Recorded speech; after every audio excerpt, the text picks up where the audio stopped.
காரைக்குடி பெரியார் சிலை அருகில் போதைப்பொருள் ஒழிப்பு விழிப்புணர்வு ஊர்வலம். மாணவர்கள், சமூக ஆர்வலர்கள், செவிலியர்கள் உள்ளிட்டோர் பங்கேற்பு.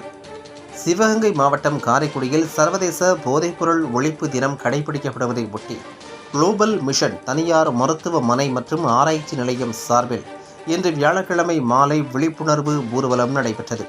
காரைக்குடி பெரியார் சிலையில் இருந்து கவிஞர் கண்ணதாசன் மணிமண்டபம் வரை நடைபெற்ற விழிப்புணர்வு ஊர்வலத்தை காரைக்குடி காவல்துறை துணை கண்காணிப்பாளர் பார்த்திபன், காரைக்குடி வட்டாட்சியர் ராஜா, மருத்துவர்கள் தலைமை வகித்து துவக்கி வைத்தனர்.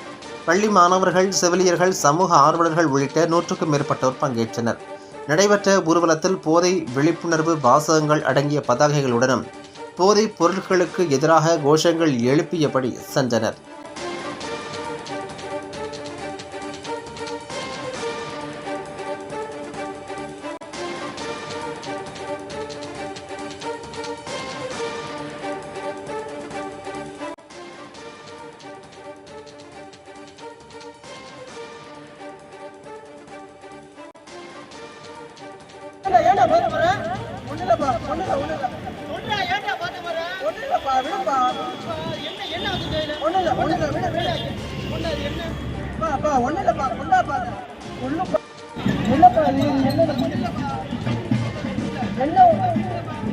என்னப்பா